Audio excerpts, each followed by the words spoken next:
ખવડ હમણાં જ મેં ચાલી રહેલા વિવાદનો એક વિડીયો પાછો બીજો મારી સામે આવ્યો અને મેં સાંભળ્યો એટલે મને એવું લાગ્યું કે મારે જવાબ દેવો બહુ જરૂરી છે. પબ્લિક સુધી, સારા માણસ સુધી એક સારો મેસેજ પહોંચે એટલા માટે.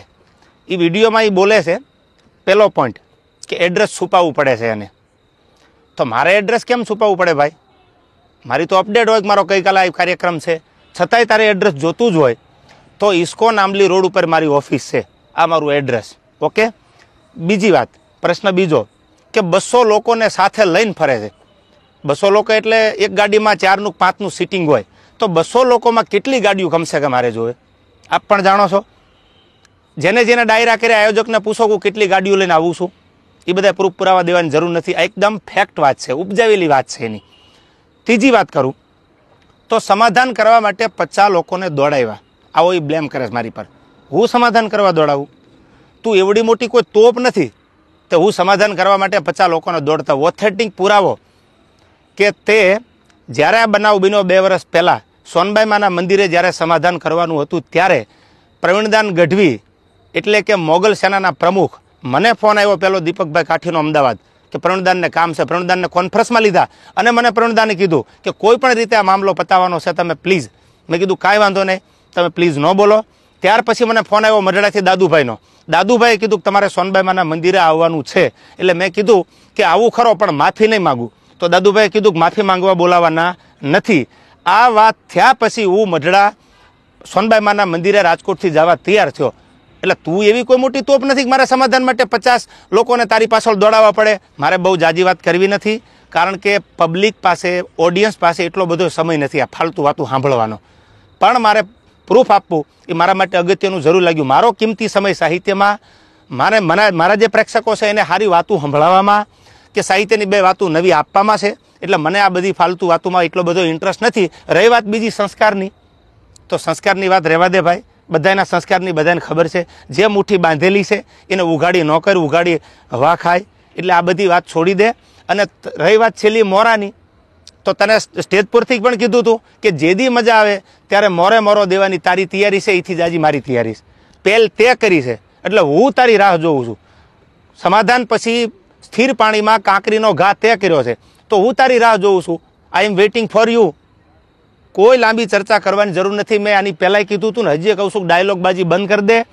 તારી રાહે રાહ છે, પહેલ તે કરી છે, મેં નથી કરી. તને જ્યારે મજા આવે ત્યારે મારી ઓફિસ છે ઇસ્કોન આંબલી રોડ ઉપર અમદાવાદ, તો ભલે. બાકી તને મારા બધા એડ્રેસ તારી સાથે જે બેસે છે એ મારી સાથે બેસે છે, એની બધી ખબર છે, પૂછી લેજો. ઓકે. રહી વાત બીજી મઢડાની કે જ્યારે સમાધાન મને દાદુભાઈ બોલાવ્યો એટલે મેં કીધું કે માના દરબારમાં માથી મોટું મારા માટે કોઈ હોય નહીં. મારા માટે જે કાંઈ છે હું જેના ઉપર વિશ્વાસ અને શ્રદ્ધા રાખું છું એ સોનબાઈ માનું મંદિર છે. એટલે મેં માફી માંગી લીધી. નો ડાઉટ વાત પૂરી થઈ ગઈ. ત્યાર પછી એવું બોલ્યો કે સમાધાન પછી આ ભાઈએ ચાળા કર્યા છે. એક પણ ચાળાનો વિડીયો બતાવી દે, ઓડિયો બતાવી દે તો હું માનું કે તું સાચો છો. દૂધનું દૂધ અને પાણીનું પાણી, આ બધોય જવાબ સાંભળનારા 18 વરણે આપી દીધો છે. મને તો એટલું યાદ આવે કે સોનબાઈ માના સાનિધ્યમાં સમાધાન થયા પછી આ વસ્તુ જે બની ખોટી છે, જે કરવું હોય એ વેલકમ. જય માતાજી. જય માતાજી, જય સોનબાઈમાં. હું છું દેવાયત ખવડ. હમણાં જ મેં ચાલી રહેલા વિવાદનો એક વિડીયો પાછો બીજો મારી સામે આવ્યો અને મેં સાંભળ્યો એટલે મને એવું લાગ્યું કે મારે જવાબ દેવો બહુ જરૂરી છે. પબ્લિક સુધી, સારા માણસ સુધી એક સારો મેસેજ પહોંચે એટલા માટે. એ વિડીયોમાં એ બોલે છે પહેલો પોઈન્ટ કે એડ્રેસ છુપાવવું પડે છે એને. તો મારે એડ્રેસ કેમ છુપાવવું પડે ભાઈ? મારી તો અપડેટ હોય કે મારો ગઈકાલે આ કાર્યક્રમ છે, છતાંય તારે એડ્રેસ જોતું જ હોય તો ઇસ્કોન આંબલી રોડ ઉપર મારી ઓફિસ છે, આ મારું એડ્રેસ. ઓકે. બીજી વાત, પ્રશ્ન બીજો કે 200 લોકોને સાથે લઈને ફરે છે. 200 લોકો એટલે એક ગાડીમાં 4નું 5નું સીટિંગ હોય તો 200 લોકોમાં કેટલી ગાડીઓ કમસે કમ મારે જોવે? આપ પણ જાણો છો. જેને જેને ડાયરા કર્યા આયોજકને પૂછો કે કેટલી ગાડીઓ લઈને આવું છું, એ બધા પ્રૂફ પુરાવા દેવાની જરૂર નથી. આ એકદમ ફેક્ટ વાત છે, ઉપજાવેલી વાત છે એની. ત્રીજી વાત કરું તો સમાધાન કરવા માટે 50 લોકોને દોડાવ્યા. આવો એ બ્લેમ કરે છે મારી પર. હું સમાધાન કરવા દોડાવું? તું એવડી મોટી કોઈ તોપ નથી તો હું સમાધાન કરવા માટે 50 લોકોને દોડતા. ઓથેન્ટિક પુરાવો કે તે જ્યારે આ બનાવ બન્યો 2 વર્ષ પહેલાં સોનબાઈ માના મંદિરે જ્યારે સમાધાન કરવાનું હતું ત્યારે પ્રવીણદાન ગઢવી એટલે કે મોગલ સેનાના પ્રમુખ મને ફોન આવ્યો પેલો દીપકભાઈ કાઠીનો અમદાવાદ કે પ્રણદાનને કામ છે, પ્રણદાનને કોન્ફરન્સમાં લીધા અને મને પ્રણદાને કીધું કે કોઈ પણ રીતે આ મામલો પતાવવાનો છે, તમે પ્લીઝ. મેં કીધું કાંઈ વાંધો નહીં, તમે પ્લીઝ ન બોલો. ત્યાર પછી મને ફોન આવ્યો મઢડાથી દાદુભાઈનો. દાદુભાઈએ કીધું કે તમારે સોનબાઈમાના મંદિરે આવવાનું છે. એટલે મેં કીધું કે આવું ખરો, પણ માફી નહીં માગું. તો દાદુભાઈએ કીધું કે માફી માંગવા બોલાવાના નથી. આ વાત થયા પછી હું મઢડા સોનબાઈમાના મંદિરે રાજકોટથી જવા તૈયાર થયો.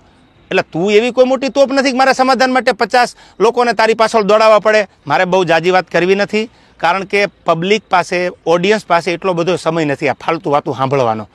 પણ મારે પ્રૂફ આપવું એ મારા માટે અગત્યનું જરૂર લાગ્યું. મારો કિંમતી સમય સાહિત્યમાં, મારા જે પ્રેક્ષકો છે એને સારી વાતું સંભળાવવામાં કે સાહિત્યની 2 વાતું નવી આપવામાં છે. એટલે મને આ બધી ફાલતુ વાતોમાં એટલો બધો ઇન્ટરેસ્ટ નથી. રહી વાત બીજી સંસ્કારની, તો સંસ્કારની વાત રહેવા દે ભાઈ. બધાના સંસ્કારની બધાને ખબર છે. જે મુઠ્ઠી બાંધેલી છે એને ઉઘાડી ન કર, ઉઘાડી હવા ખાય. એટલે આ બધી વાત છોડી દે.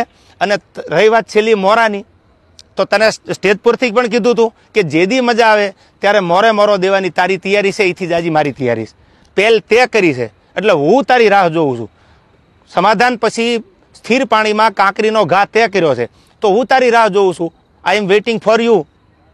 કોઈ લાંબી ચર્ચા કરવાની જરૂર નથી. મેં આની પહેલાંય કીધું હતું ને, હજી કહું છું, ડાયલોગબાજી બંધ કરી દે. તારી રાહે રાહ છે, પહેલ તે કરી છે, મેં નથી કરી. તને જ્યારે મજા આવે ત્યારે મારી ઓફિસ છે ઇસ્કોન આંબલી રોડ ઉપર અમદાવાદ, તો ભલે. બાકી તને મારા બધા એડ્રેસ તારી સાથે જે બેસે છે એ મારી સાથે બેસે છે, એની બધી ખબર છે, પૂછી લેજો. ઓકે. રહી વાત બીજી મઢડાની, કે જ્યારે સમાધાન મને દાદુભાઈ બોલાવ્યો એટલે મેં કીધું કે માના દરબારમાં માથી મોટું મારા માટે કોઈ હોય નહીં. મારા માટે જે કાંઈ છે, હું જેના ઉપર વિશ્વાસ અને શ્રદ્ધા રાખું છું એ સોનબાઈમાનું મંદિર છે. એટલે મેં માફી માંગી લીધી. નો ડાઉટ વાત પૂરી થઈ ગઈ. ત્યાર પછી એવું બોલ્યો કે સમાધાન પછી આ ભાઈએ ચાળા કર્યા છે. એક પણ ચાળાનો વિડીયો બતાવી દે, ઓડિયો બતાવી દે, તો હું માનું કે તું સાચો છો. દૂધનું દૂધ અને પાણીનું પાણી, આ બધોય જવાબ સાંભળનારા 18 વરણે આપી દીધો છે. મને તો એટલું યાદ આવે કે સોનબાઈમાના સાનિધ્યમાં સમાધાન થયા પછી આ વસ્તુ જે બની ખોટી છે, જે કરવું હોય એ વેલકમ. જય માતાજી. જય માતાજી, જય સોનબાઈમાં. હું છું દેવાયત ખવડ. હમણાં જ મેં ચાલી રહેલા વિવાદનો એક વિડીયો પાછો બીજો મારી સામે આવ્યો અને મેં સાંભળ્યો. એટલે મને એવું લાગ્યું કે મારે જવાબ દેવો બહુ જરૂરી છે. પબ્લિક સુધી, સારા માણસ સુધી એક સારો મેસેજ પહોંચે એટલા માટે. એ વિડીયોમાં એ બોલે છે, પહેલો પોઈન્ટ, કે એડ્રેસ છુપાવવું પડે છે એને. તો મારે એડ્રેસ કેમ છુપાવવું પડે ભાઈ?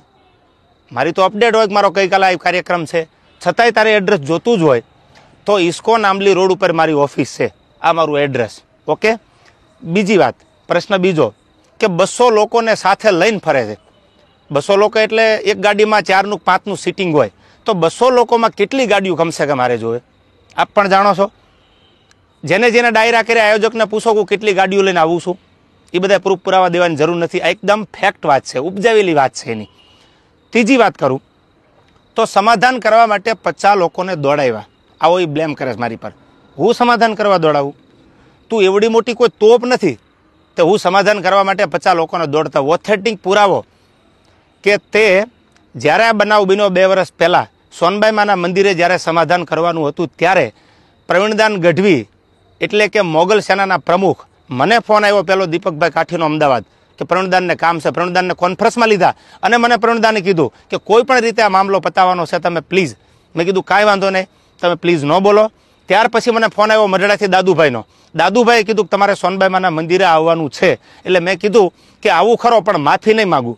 તો દાદુભાઈએ કીધું કે માફી માંગવા બોલાવાના નથી. આ વાત થયા પછી હું મઢડા સોનબાઈમાના મંદિરે રાજકોટથી જવા તૈયાર થયો. એટલે તું એવી કોઈ મોટી તોપ નથી કે મારા સમાધાન માટે 50 લોકોને તારી પાછળ દોડાવવા પડે. મારે બહુ જાજી વાત કરવી નથી, કારણ કે પબ્લિક પાસે, ઓડિયન્સ પાસે એટલો બધો સમય નથી આ ફાલતુ વાતું સાંભળવાનો. પણ મારે પ્રૂફ આપવું એ મારા માટે અગત્યનું જરૂર લાગ્યું. મારો કિંમતી સમય સાહિત્યમાં, મારા જે પ્રેક્ષકો છે એને સારી વાતું સંભળાવવામાં કે સાહિત્યની 2 વાતું નવી આપવામાં છે. એટલે મને આ બધી ફાલતુ વાતોમાં એટલો બધો ઇન્ટરેસ્ટ નથી. રહી વાત બીજી સંસ્કારની, તો સંસ્કારની વાત રહેવા દે ભાઈ. બધાના સંસ્કારની બધાને ખબર છે. જે મુઠ્ઠી બાંધેલી છે એને ઉઘાડી ન કર, ઉઘાડી હવા ખાય. એટલે આ બધી વાત છોડી દે. અને રહી વાત છેલ્લી મોરાની, તો તને સ્ટેજ પરથી પણ કીધું હતું કે જેદી મજા આવે ત્યારે મોરે મોરો દેવાની તારી તૈયારી છે, એથી જ આજે મારી તૈયારી છે. પહેલ તે કરી છે, એટલે હું તારી રાહ જોઉં છું. સમાધાન પછી સ્થિર પાણીમાં કાંકરીનો ઘા તે કર્યો છે, તો હું તારી રાહ જોઉં છું. આઈ એમ વેઇટિંગ ફોર યુ.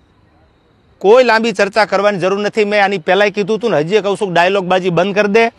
તારી રાહે રાહ છે, પહેલ તે કરી છે, મેં નથી કરી. તને જ્યારે મજા આવે ત્યારે મારી ઓફિસ છે ઇસ્કોન આંબલી રોડ ઉપર અમદાવાદ, તો ભલે. બાકી તને મારા બધા એડ્રેસ તારી સાથે જે બેસે છે એ મારી સાથે બેસે છે, એની બધી ખબર છે, પૂછી લેજો. ઓકે. રહી વાત બીજી મઢડાની, કે જ્યારે સમાધાન મને દાદુભાઈ બોલાવ્યો એટલે મેં કીધું કે માના દરબારમાં માથી મોટું મારા માટે કોઈ હોય નહીં. મારા માટે જે કાંઈ છે, હું જેના ઉપર વિશ્વાસ અને શ્રદ્ધા રાખું છું એ સોનબાઈમાનું મંદિર છે. એટલે મેં માફી માંગી લીધી. નો ડાઉટ વાત પૂરી થઈ ગઈ. ત્યાર પછી એવું બોલ્યો કે સમાધાન પછી આ ભાઈએ ચાળા કર્યા છે. એક પણ ચાળાનો વિડીયો બતાવી દે, ઓડિયો બતાવી દે, તો હું માનું કે તું સાચો છો. દૂધનું દૂધ અને પાણીનું પાણી, આ બધોય જવાબ સાંભળનારા 18 વરણે આપી દીધો છે. મને તો એટલું યાદ આવે કે સોનબાઈમાના સાનિધ્યમાં સમાધાન થયા પછી આ વસ્તુ જે બની ખોટી છે, જે કરવું હોય એ વેલકમ. જય માતાજી. જય માતાજી, જય સોનબાઈમાં. હું છું દેવાયત ખવડ. હમણાં જ મેં ચાલી રહેલા વિવાદનો એક વિડીયો પાછો બીજો મારી સામે આવ્યો અને મેં સાંભળ્યો એટલે મને એવું લાગ્યું કે મારે જવાબ દેવો બહુ જરૂરી છે. પબ્લિક સુધી, સારા માણસ સુધી એક સારો મેસેજ પહોંચે એટલા માટે. એ વિડીયોમાં એ બોલે છે, પહેલો પોઈન્ટ, કે એડ્રેસ છુપાવવું પડે છે એને. તો મારે એડ્રેસ કેમ છુપાવવું પડે ભાઈ?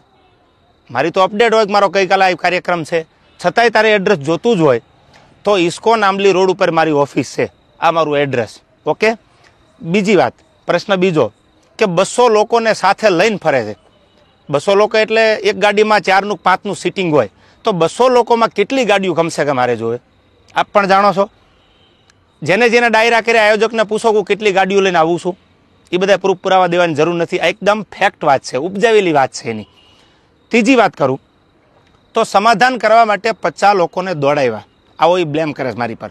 હું સમાધાન કરવા દોડાવું? તું એવડી મોટી કોઈ તોપ નથી તો હું સમાધાન કરવા માટે 50 લોકોને દોડતા. ઓથેન્ટિક પુરાવો કે તે જ્યારે આ બનાવ બન્યો 2 વર્ષ પહેલાં સોનબાઈમાના મંદિરે જ્યારે સમાધાન કરવાનું હતું ત્યારે પ્રવીણદાન ગઢવી એટલે કે મોગલ સેનાના પ્રમુખ, મને ફોન આવ્યો પેલો દીપકભાઈ કાઠીનો અમદાવાદ કે પ્રવીણદાનને કામ છે. પ્રવીણદાનને કોન્ફરન્સમાં લીધા અને મને પ્રવીણદાને કીધું કે કોઈ પણ રીતે આ મામલો પતાવવાનો છે, તમે પ્લીઝ. મેં કીધું કાંઈ વાંધો નહીં, તમે પ્લીઝ ન બોલો. ત્યાર પછી મને ફોન આવ્યો મઢડાથી દાદુભાઈનો. દાદુભાઈએ કીધું કે તમારે સોનબાઈમાના મંદિરે આવવાનું છે. એટલે મેં કીધું કે આવું ખરો પણ માફી નહીં માગું. તો દાદુભાઈએ કીધું કે માફી માંગવા બોલાવાના નથી. આ વાત થયા પછી હું મઢડા સોનબાઈમાના મંદિરે રાજકોટથી જવા તૈયાર થયો. એટલે તું એવી કોઈ મોટી તોપ નથી કે મારા સમાધાન માટે 50 લોકોને તારી પાછળ દોડાવવા પડે. મારે બહુ જાજી વાત કરવી નથી, કારણ કે પબ્લિક પાસે, ઓડિયન્સ પાસે એટલો બધો સમય નથી આ ફાલતુ વાતું સાંભળવાનો. પણ મારે પ્રૂફ આપવું એ મારા માટે અગત્યનું જરૂર લાગ્યું. મારો કિંમતી સમય સાહિત્યમાં, મારા જે પ્રેક્ષકો છે એને સારી વાતું સંભળાવવામાં કે સાહિત્યની 2 વાતો નવી આપવામાં છે. એટલે મને આ બધી ફાલતુ વાતોમાં એટલો બધો ઇન્ટરેસ્ટ નથી. રહી વાત બીજી સંસ્કારની, તો સંસ્કારની વાત રહેવા દે ભાઈ. બધાના સંસ્કારની બધાને ખબર છે. જે મુઠ્ઠી બાંધેલી છે એને ઉઘાડી ન કર, ઉઘાડી હવા ખાય.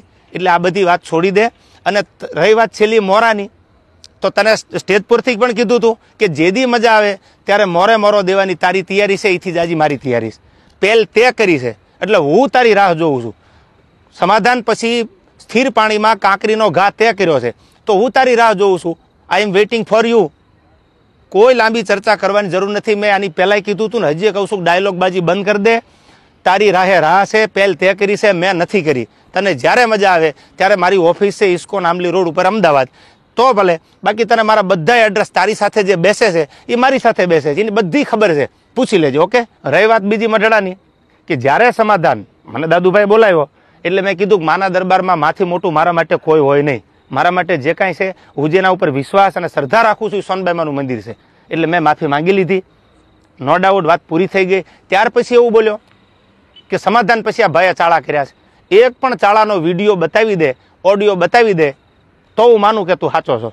દૂધનું દૂધ અને પાણીનું પાણી, આ બધોય જવાબ સાંભળનારા 18 વરણે આપી દીધો છે. મને તો એટલું યાદ આવે કે સોનબાઈમાના સાનિધ્યમાં સમાધાન થયા પછી આ વસ્તુ જે બની ખોટી છે.